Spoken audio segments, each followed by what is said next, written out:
눈이 시릴 만큼 푸른 하늘과 바다. 지중해 하면 떠오르는 첫 인상입니다.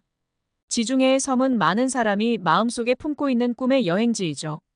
지중해의 일부분인 에게해에는 우리나라의 남해안처럼 다도해로 불릴 만큼 섬이 많습니다. 카스텔로리조 섬도 그중 하나죠. 카스텔로리조 섬의 면적은 12평방킬로미터, 인구는 500명도 되지 않을 만큼 작은 섬입니다. 크기는 우리나라 대청도와 비슷하죠. 이 섬은 현재 그리스 땅이지만 위치가 조금 특이합니다.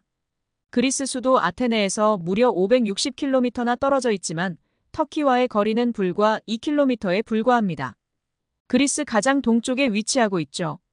그런데도 터키 영토가 아닌 그리스 영토이죠. 어떻게 된 일일까요? 터키 턱 밑에 그리스 섬이 자리하게 된 사연.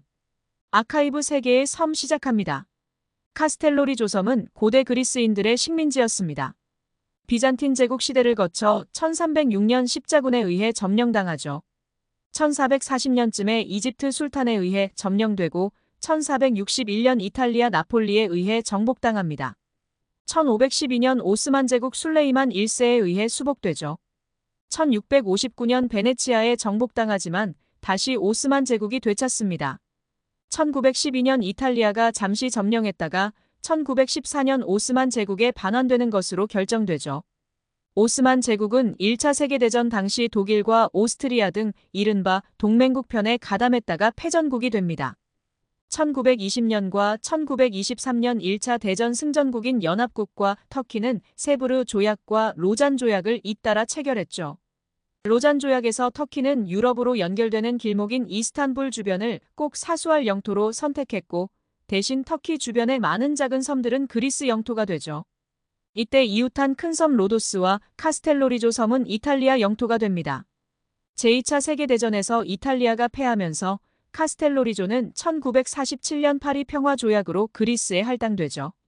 그런데 평화롭던 이 섬이 다시 주목받기 시작합니다. 지난 2010년 카스텔로리조 섬 인근 동지 중에 대륙붕에서 17억 배럴의 석유와 122조 입방피트의 천연가스 매장량이 확인된 것이죠. 석유만 따져도 우리나라에서 1년 7개월간 쓸 수 있는 양입니다. 터키는 다급해졌죠. 카스텔로리조를 비롯한 그리스의 작은 섬들 때문에 터키 영토 주변 지중해의 상당 부분이 그리스 영해와 배타적 경제수역이지에 해당했기 때문입니다. 터키는 인구가 수백 명에 불과한 작은 섬 때문에 배타적 경제수역이 결정되는 건 불합리하다고 주장하며 그해 8월 카스텔로리조 섬 아래 지역과 키프로스 섬 인근 등에서 지하자원 탐사에 나섰죠. 그리스 역시 가만히 있지 않았습니다. 그리스는 터키가 배타적 경제 수역을 침범했다며 그해 10월 키프로스와 프랑스, 이탈리아 등과 손잡고 지중해에서 합동 군사훈련을 실시했죠. 여기에 그리스 대통령이 직접 카스텔로리조 섬을 방문해 터키의 불법 행위가 에게해와 동지중해 긴장감을 야기했다며 터키를 비판했습니다. 그리스는 유럽연합에 터키에 대한 제재를 취하라고 요구하면서 카스텔로리조 섬과 그 주변 바다를 둘러싼 양측의 긴장관계는 다시 고조되고 있죠. 터키 땅 카쉬에서 배 타고 20분이면 닿는 그리스 섬. 섬 이름은 터키어로는 메이스, 그리스어로는 카스텔로리조입니다. 이 섬은 지중해 관광지로 널리 알려진 산토리니와 비교해서 손색이 없을 정도로 빼어난 풍광을 간직하고 있죠. 그리스와 터키의 영유권 분쟁이 원만하게 해결돼 지중해의 보석 카스텔로리조가 다시 반짝거렸으면 하는 바람입니다.